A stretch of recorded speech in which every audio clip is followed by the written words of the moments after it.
So, today we're going to be discussing the only mindset you actually need in life. Again, you can apply this to any single area of your entire life, and it's going to sound a little bit cliche in some points, but stick with me, and I promise you're going to hear stuff that you would never have heard before. Okay, so the mindset is going to be labeled as the winner's mindset. Wow, how insightful, how absolutely crazy. However, I have made a very, very in-depth document here in which I'm going to go through. I'm going to add contextual pieces of information to this, okay? But this is a really, really strong single source sort of guide. This may be accessible somewhere on the video, but there's probably going to be a link to book a call with me just to kind of discuss this, actually apply this information to you one-on-one, okay? Because there's so many things with advice in general that it is just generalized, and it could be that it differs in your personal situation. So, a winner is someone that achieves the desired result in any realm of life in which they want. Okay? The thought process of a winner is that any task in which they attempt, they truly, truly believe they have a significantly better chance of succeeding than the majority of the population. Okay? And I truly believe, I mean, I'm going to be very, very biased because I have quite a unique personality. I have quite a brash personality. I feel like sometimes I can be overly confident and sometimes that comes off as arrogant, okay? I don't think that is inherently bad. Of course, there's positive and negative attributes to it. I would say it's probably one of my best and also one of my worst traits as well.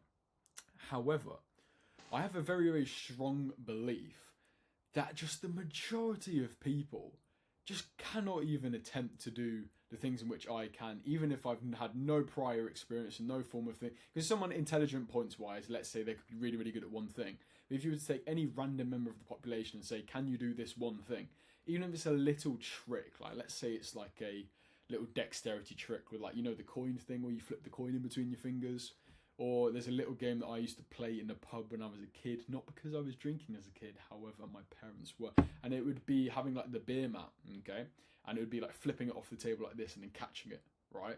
It's little things like that I strongly believe that if you were to give anyone else a shot at any of those sort of things, that I'll just be able to conquer it. And the reason being is a lot of this is kind of cemented for me is the amount of people in which I've spoke to, being not only on the online space, but also knowing people in real life, etc. Okay?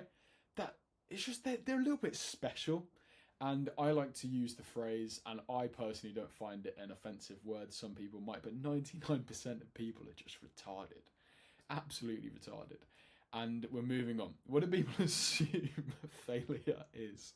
And failure to many people is the outcome of a scenario that they did not want to happen. Okay. And many people believe that actually when you win something, okay, there's only really one result of winning it, and that is to win. And they can actually be different ways in which you win, all right? However, people believe that there's one way in which you win and there's an infinite ways in which you can lose, okay? But when you box yourself into that sort of concept, then you're really, really not letting the ideas and space and everything like that to breathe that will actually lead you to that end result, okay? So what actually is failure, okay? Failure is decreasing the chance that the next attempt that you take will fail again. So, it means if you were to try something a certain way, okay, then it means that if it was to quote unquote fail, which I'm defining as it means that the next time in which you try it, the next thing in which you try, you have a high likelihood that is going to quote unquote succeed, okay, which is to achieve the desired outcome in which you want, all right? That's how you should define failure, because it's not inherently bad, and if anything, failure is good, and also success is good. So whatever the outcome is good, and therefore you feel good no matter what. And if you feel good no matter what, then you're never going to feel bad. And if you feel bad, then you know how it is when you feel bad. Like, it's very, very hard to operate from a place of inspiration and draw good ideas and to really make the best decisions you can in your life if you feel bad. And if you had a really, really life-changing decision that you had to make, maybe it's to move country, maybe it's to end a certain relationship, maybe it's to start a new relationship, maybe it's to have a really, really, really tough conversation with someone that you just know needs to happen, maybe it's with your parents, maybe it's with a sibling. And I was to say to you, what mindset do you want to have that conversation in? Do you want to have that conversation after you've woken up at 6 a.m? Yes, you didn't get the most amount of sleep in the world. However, you conquered the day and you felt really, really good and you were super, super proud of yourself and you've ticked off all the boxes in which you want to. Regardless, it could be maybe it's sleeping until 10 rather than 1 p.m. Okay? Just anything. anything that puts you in a really good state where you're like, do you know what? I've had a really, really good day so far, and I'm actually really proud of myself. Opposed to waking up hungover at 3 p.m. and it's dark outside and you ate like shit the day before. You haven't eaten anything today. The only thing that you do eat was something just like some bullshit fried food or something like that. It's just clouded your mind and everything like that. And which state would you rather make that decision in? Okay? And I think we both know the answer. Okay? And if you don't know the answer, then you're just being vindictive. So, failing means you're one step closer to winning. That is the best way to look at it. And here's an analogy. Okay? Imagine you're about to enter a forest, and with your end result is to make it out of the forest the other side. And in this forest, there's an astonishing amount of paths. Some cross over into other paths, and some of them overlap. Okay?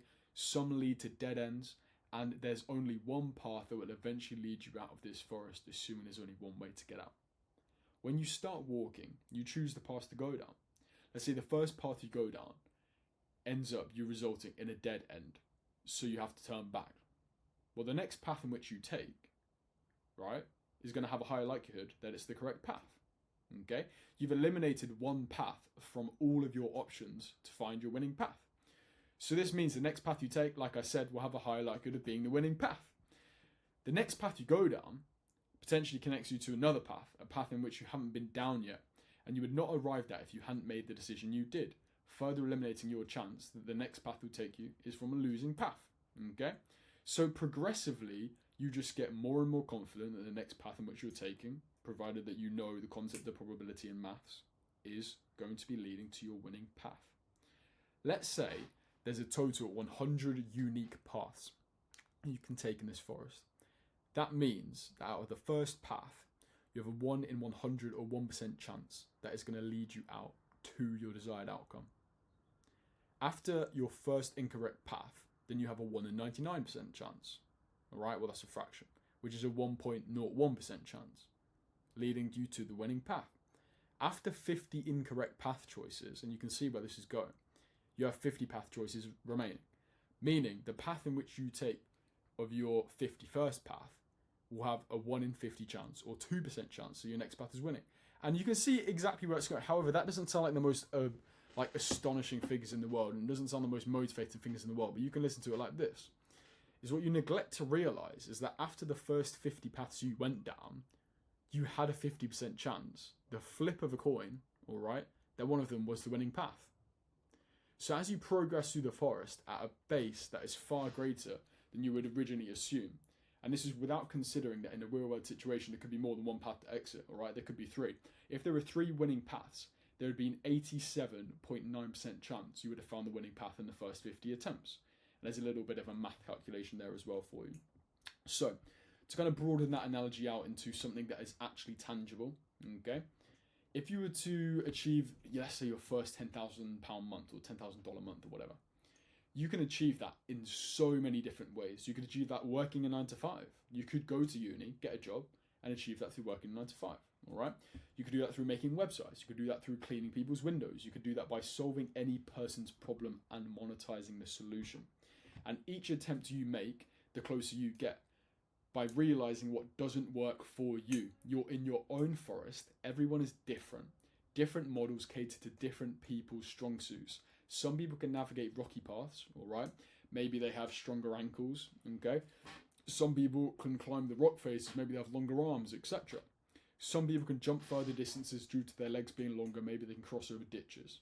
For some people, they love problem solving, but hate talking to people. For them, sales maybe isn't the best path to get them out of the forest, all right, or get them to that 10k per month. Whereas if someone hates doing admin work, but is such an efficient communicator and an extrovert, then sales may be the path. So, you can see the path is just general what it takes to be able to get to, or the actual matrix of all of the different opportunities that you can take to be able to get to your desired outcome, okay? And it differs and it caters all down to people's strong suits. And that's why you can't just take generalized advice about certain models for people. You can't watch a YouTube video that says, if you want to make money, then e-com is the way. And it's like, well, that really, there's a lot more variables that go into it than that, all right? A lot more variables.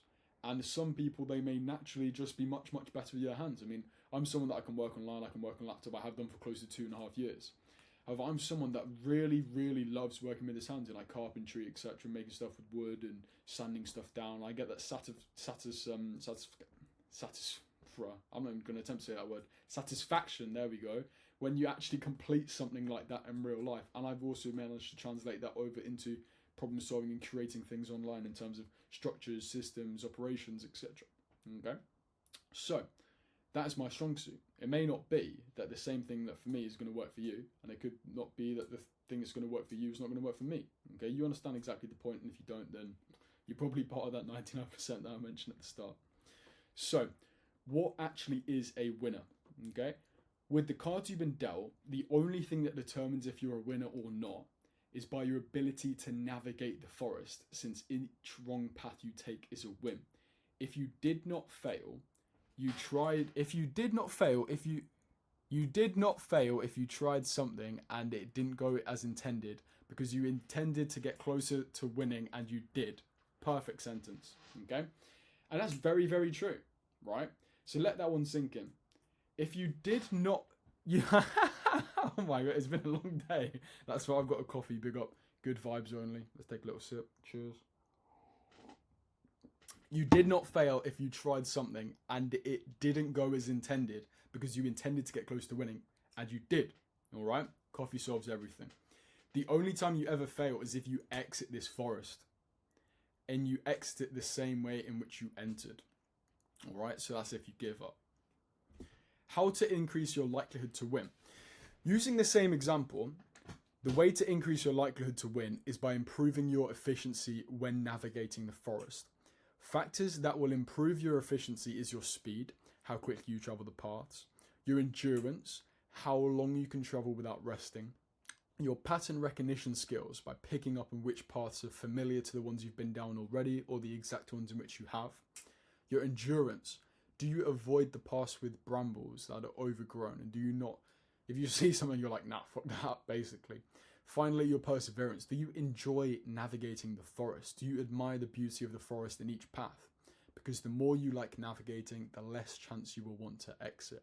And that's about enjoying the process. And it's about seeking in the scenery and learning the lessons which you have along the way. Because obviously this extrapolates to much, much more than the forest and the paths, and you can really go as deep as you feasibly want with this analogy. There's some key takeaways here as well. So, winners define success on their own terms. They believe deeply in their ability to achieve goals and see higher chances of success than others. And this is just down to you truly believing that you are him, okay, or her. Failure is misunderstood. Most people see failure as not getting what they want, but in reality, it's progress and it's a step closer to success. Failure increases success probability. Each wrong attempt eliminates a losing option, mathematically improving your odds of winning next time. The forest analogy of success. Life is like navigating a vast forest of paths. Some lead nowhere, others lead to success. Every misstep narrows the field and guides you closer to the right path. Everyone's forest is unique. Each person has distinct strengths and conditions. Winning paths do look different for everyone. Okay? True failure is quitting. The only real loss occurs when you stop exploring, when you leave the forest the same way you entered. Next, we have efficiency. Efficiency accelerates winning. Skills such as speed, endurance, pattern recognition, and perseverance sharpen your ability to find the winning paths faster and enjoy the process.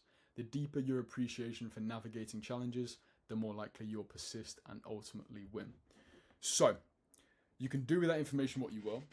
It is something that has definitely been an amalgamation of a lot of realizations of my life, and like I have mentioned, that document I'll definitely be able to give you access as soon as you book on some form of link, which is going to be somewhere, which will definitely not appear anywhere on the screen because I have no clue how to edit, and I've not edited a single one of my videos. In fact, I did do one of them, and it was like a tutorial video, and I did it on Canva, and that was the last time I'm ever going to edit a video. So have a nice life, enjoy. If you want that book, and we'll speak soon.